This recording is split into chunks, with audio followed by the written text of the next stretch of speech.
Hi all. So next we will discuss various types of outer join in detail.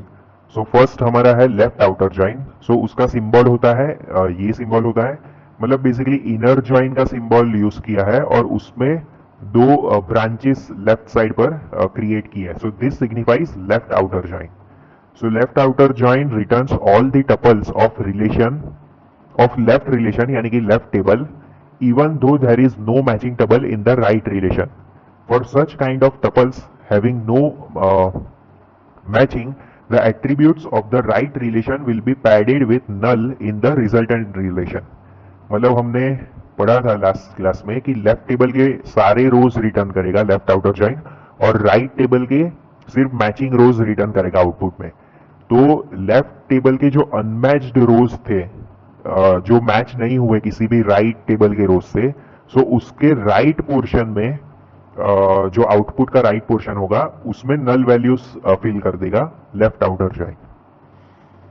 तो इसका representation ऐसा होता है. सो एम्प्लॉय एंड डिपार्टमेंट हम दो टेबल कंसीडर करते हैं.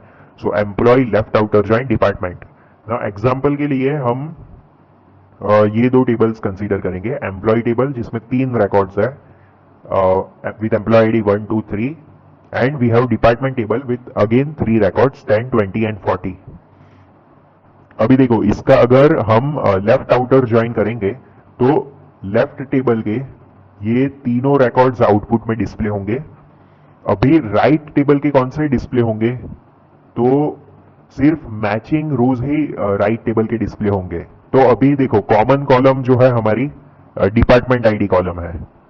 तो अगर हम रोज मैच करें सो एम्प्लॉय टेबल का जो फर्स्ट रो है उसमें डिपार्टमेंट आईडी 10 है तो ये मैच होगा डिपार्टमेंट टेबल के फर्स्ट रो से. सो ये रो डिस्प्ले होगा राइट टेबल का. उसके बाद जो एम्प्लॉय टेबल का सेकेंड रो है उसका डिपार्टमेंट आईडी है 20, वो मैच करेगा डिपार्टमेंट टेबल के सेकेंड रो से.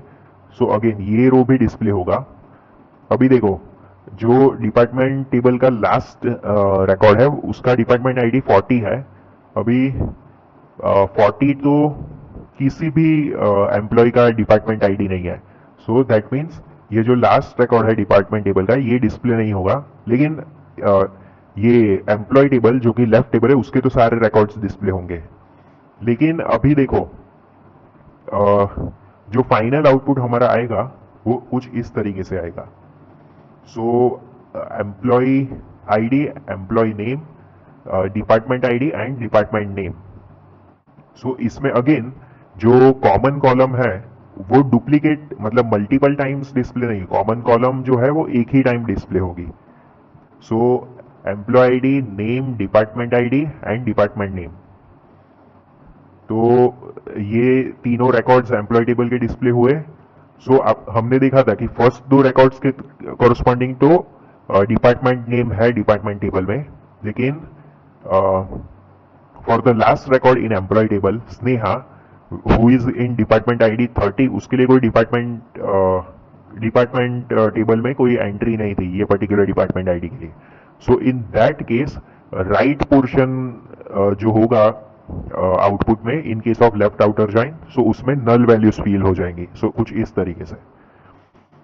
नाउ इसका एक्सप्लेनेशन ऑलरेडी दिया है. सो रिटर्न्स ऑल एम्प्लॉय रिकॉर्ड्स मतलब left table. Department info if show is shown if available मतलब मैचिंग रिकॉर्ड्स जो होंगे तो डिपार्टमेंट इन्फो शो होगी उन पर्टिकुलर रिकॉर्ड्स की using the information in department table, that is the right table. Now in case of Sneha's case department ID was 30 which does not exist in department table. So department name को हमने null से replace कर दिया, keeping the concept of left outer join in mind. Now इसकी जो SQL equivalent query बनती है so वो होती है select star. So इसमें again हम star use करते हैं. जो डुप्लीकेट कॉलम थी department ID which was in both employee table and department table, तो उसको अलग से फिल्टर आउट करने की जरूरत नहीं है. बाय डिफॉल्ट वो डुप्लीकेट कॉलम्स नहीं बताएगा, सिंगल टाइम ही बताएगा डिपार्टमेंट आईडी को. So select star from employee e, then this is the keyword for left outer join, that is left outer joined second table name that is department और इसमें हमने LIS name use किया है, employ table के लिए E और department table के लिए D। सो अब अगर हमें इन टेबल्स की कॉलम को मेंशन करना होगा या रेफरेंस करना होगा किसी भी पार्ट ऑफ द क्वेरी में, सो हम E डॉट कॉलम नेम और D डॉट कॉलम नेम से कर सकते हैं। So select star from employee E left outer join department D on E dot department ID is equal to D dot department ID. So this is the SQL equivalent of left outer join. Now moving to Venn diagram of left outer join. So Venn diagram, consider that this first circle is table A, that is employee table, and this circle is, the second circle is table B, that is department table. तो देखो हमें left outer join में intersection part तो मिलता ही है output में, लेकिन table ए यानी कि लेफ्ट टेबल जो कि एम्प्लॉय टेबल था हमारे केस में, उसके सारे रिकॉर्ड्स डिस्प्ले होते हैं। तो that's why this portion is highlighted in red, क्योंकि ये भी आउटपुट का पार्ट होगा। So this is the Venn diagram of left outer join. और जो भी अनमैच्ड रोज होंगे लेफ्ट टेबल के, उनके राइट पोर्शन में आउटपुट में नल वैल्यूज फिल हो जाएंगी वेरेवर रिक्वायर्ड।